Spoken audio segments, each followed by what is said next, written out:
ಬೇರೆ ಬೇರೆ ರೀತಿಯಾದಂಥ ಬೇಕಂತ ಅವಶ್ಯಕತೆ ಇರ್ತಕ್ಕಂಥ ಸಾಮಗ್ರಿಗಳಾಗಿರ್ಬೋದು ಇವನ್ನೆಲ್ಲ ನೋಡೋದ್ರ ಜೊತೆಗೆ ಈ ಒಂದು ಗ್ರಾಮದಲ್ಲಿ ಅಂದರೆ ಇಲ್ಲಿ ಹೆಚ್ಚಾಗಿ ಪರಿಶಿಷ್ಟ ವರ್ಗದ ಜನಾಂಗ ಜಾಸ್ತಿ ಇರೋದ್ರಿಂದ ಅಂದರೆ ಎಸ್ಟಿ ಜನಾಂಗ ಜಾಸ್ತಿ ಇರೋದ್ರಿಂದ ಇಲ್ಲಿ ಬೇಕಾದಂಥ ಒಂದು ರಸ್ತೆ ಆಗಿರ್ಬೋದು, ಚರಂಡಿ ಆಗಿರ್ಬೋದು, ಸಮುದಾಯ ಭವನಗಳಾಗಿರ್ಬೋದು, ಕೆಲವೊಂದು ವಿವಿಧ ಅಂದರೆ ಸೋಲಾರ್ ಸಿಸ್ಟಮ್ ಆಗಿರ್ಬೋದು, ಸೋಲಾರ್ ಲೈಟ್ಸ್, ಆಮೇಲೆ ಶುದ್ಧ ಕುಡಿಯುವ ನೀರಿನ ಘಟಕಗಳಾಗಿರ್ಬೋದು, ಇವೆಲ್ಲವನ್ನು ನಾವು ಸರ್ವೆ ಮಾಡಿ ಒಂದು ಮಾಡೋದ್ರ ಜೊತೆಗೆ ಅಂದರೆ ಇವನ್ನೆಲ್ಲ ಡೆವಲಪ್ಮೆಂಟ್ ಮಾಡೋದ್ರ ಜೊತೆಗೆ ಇಲ್ಲಿನ ಜನಾಂಗದ ಒಂದು ಆರೋಗ್ಯ ಕೂಡ ತಪಾಸಣೆ ಮಾಡ್ಬೇಕಂತೇಳಿ ಇವತ್ತು ನಾವು ನಮ್ಮ ಮಾನ್ಯ ಆಡಳಿತ ವೈದ್ಯಾಧಿಕಾರಿಗಳು ಬಸವೇಶ್ವರ ಸರ್ ಅವರು ಬಂದಿದ್ದಾರೆ, ಮತ್ತು ನಮ್ಮ ಸಹಾಯಕ ನಿರ್ದೇಶಕರಿದ್ದಾರೆ, ನಮ್ಮ HM ಸರ್ ಇದ್ದಾರೆ.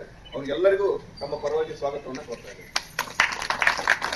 ಹಾಗೆಯೇ ಆರೋಗ್ಯ ಇಲಾಖೆಯ ಸಿಬ್ಬಂದಿ ವರ್ಗದವರು ಮತ್ತು ನಮ್ಮ ಅಂಗನವಾಡಿಯ ಶಿಕ್ಷಕಿಯರು ಮತ್ತು ಆಶಾ ವರ್ಕರ್ಸು ಮತ್ತು ನಮ್ಮ ಊರಿನ ಸಾರ್ವಜನಿಕ ಬಂಧುಗಳು, ನಮ್ಮ ಗ್ರಾಮ ಪಂಚಾಯತ್ ಸಿಬ್ಬಂದಿಗಳು ಕೂಡ ಬಂದಿದ್ದಾರೆ. ಅವರು ಕೂಡ ಎಲ್ಲ ಸ್ವಾಗತವನ್ನು ಕೊಡ್ತಾರೆ.